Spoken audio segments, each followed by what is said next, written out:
Saan nga ba pwedeng makakuha ng My SSS card kung saan ID na, bank account pa na powered ng AUB?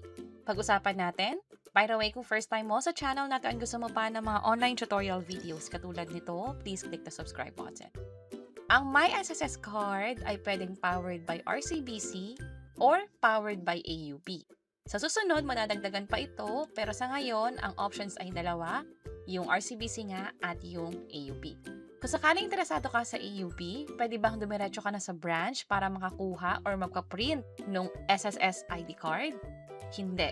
Kasi kailangan muna na mag-apply ng transaction number doon sa SSS Online para ma-process yung pag-create ng ID ninyo. At pwede siyang i-claim dito sa mga branches na ito ng AUB. Kung ano yung pinakamalapit sa inyo, puntahan nyo na lang at ipakita ang QR code na makukuha doon sa Hello Money app. So, paano nga ba mag-apply nitong My SSS card ng AUB? Pag-usapan na natin. Bali, pumunta kayo sa website ng sss.gov.ph. Tap nyo tong My SSS account or login. Tap login. I-enter ang user ID and password. Next naman yung OTP na ma-receive via phone or sa Google Authenticator. Kahit alin sa dalawa, pwedeng-pwede. Kapag nakapag-login na, tap agree dito sa privacy consent. Tap 3 lines and then services, My SSS card, at dito na natin kukunin yung transaction number. Dito sa 5th step o yung last step, dito na ibibigay yan. So sa unang step muna, i-double check kung tama yung address at yung contact information. Kung kailangan i-update, i-tap lang to. Kung may error naman, kailangan pa yang ayusin. Kailangan pumunta sa branch ng SSS para ipa-update kung may error message dito sa address ninyo. Or kung wala kayong national ID, hindi rin kayo makakapag-proceed. Kasi yung details ng national ID, siyang gagamitin for My SSS card. Ibig sabihin kung ano yung picture nyo doon sa national ID, siya mag-reflect dito sa My SSS card. Kapag okay na to, tap next. Step 2, data sharing consent lang for national ID, papunta nga dito sa My SSS card. So, check ko tong I hereby, tap next. This time, kukunan na tayo ng selfie. Although selfie ito, hindi ito yung gagamitin na picture para sa ID natin sa My SSS. Again, from national ID, yung pinakagagamiting photo doon sa SSS ID card natin. Allow this time tayo, and then only this time. Start liveliness. And then, sundin nyo na lang yung instruction dito sa bandang taas kung kailangan lumapit, lumayo. And then, kapag okay na, dapat makita nyo itong confirmation na successful. Step 3 na, ang pinakagagawin nyo lang dito ay pipili.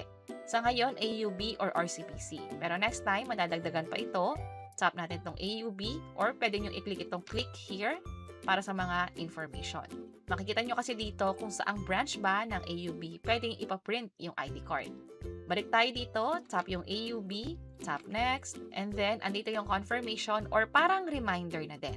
Nagkasabing lahat ng loan proceeds or benefits or claims mula sa SSS ay siyang matatransfer na dito sa AUB account or sa SSS account natin na nakalink sa AUB bank account. Kung sakali naman na gusto nyong palitan yung bank account na yun, kailangang ipa-terminate yung My SSS card with AUB. So kung klaro naman dito, walang issue, tap proceed. And then step 4, i-check lang natin tong mga certification. Tatlo yung i-checkan. And then tap next. At ito na, ang bilis, nakakuha na tayo ng transaction number na siyang gagamitin naman natin sa Hello Money app. By the way, kung nagbago yung isip ninyo, pwede nyo nga palang baguhin pa. I-cancel nyo lang tong submitted consent and then ulitin nyo lang yung buong proseso, pwede nyo palitan yung bank. Sakaling gusto nyo pala RCBC, pwede din naman. Dito sa Hello Money app, dapat i-tap nyo tong Get Your My SSS card, ilagay dito yung transaction number, which is ito yon. And then, yung SSS number nyo din, tap continue, i-accept itong consent, at magbayad ng 250. Paano magbayad ng 250? Dapat may laman itong Hello Money app, pwedeng mag-transfer from GCash to Hello Money, or pwedeng mag-cash in sa 7-Eleven or sa ibang establishment. Tap confirm registration at makukuha nyo itong QR code. Kung makapansin nyo, for this tutorial, meron na kaagad Hello Money account. Pero kung wala pa, pwede naman kayong mag-sign up. Ang gagawin nyo lang, mag-download lang sa Play Store or App Store, hanapin ang Hello Money. Ito yung makikita ninyo, install nyo lang, and then open nyo. From here, pwede na kayong mag-open ng new account. Check lang tong I hereby. And then, kapag nakita nyo tong data privacy, balik lang kayo at mapupunta kayo dito sa I hereby agree, tap continue, at ito yung gagawin ninyo. Mag-selfie ulit kayo dito. Kung paano kayo nag-selfie kanina sa SSS, ganun din yung magiging experience nyo dito. Tap continue, tap yes, and then only this time, only this time. Kailangan nyo palang i-approve lahat ng hinihingi nila or else magkakaroon kasi ng error na katulad nito. Pag ganyan, ayusin nyo pa sa settings at i-allow yung permission. Pero kung wala naman naging problema, ganito agad yung makikita ninyo. Fill upan nyo lang yung mga hinihinging information. Tap next. Also, eventually, hihingan na rin kayo ng selfie. Tap nyo yung proceed, only this time. Kapag ganito yung error ninyo, pwede naman kayong bumalik. And then, kailangan ito yung makita nyo kapag nag-proceed kayo sa mga next step. Start liveliness ulit. Halos kapareho ng kanina. Titignan nyo lang yung instruction dito kung ano yung dapat gawin. Kung kailangan bang move closer or lumayo kayo ng konti hanggang sa ma-verify na yung picture ninyo. Kung sakali naman na ganito yung makikita ninyo, it means na nagkakaroon ng problema sa pag-check ng national ID details ninyo. Kapag ganyan, tap nyo lang yung retry, and then pwede nyo baguhin yung mga details, baka may maling spelling, or pwede nyo i-enter itong, I'll enter my national ID number, ilagay dito manually, and then tap submit. Kung sakaling wala kayong national ID, ganito naman yung may experience ninyo. Pero kapag okay na, nakapag-upload na kayo ng national ID, proceed lang sa mga next step, yung pag-provide ng mga information, yung birthday ninyo, yung source of income, hanggang sa makapag-successfully create kayo ng account at ganito yung magiging itsura niya.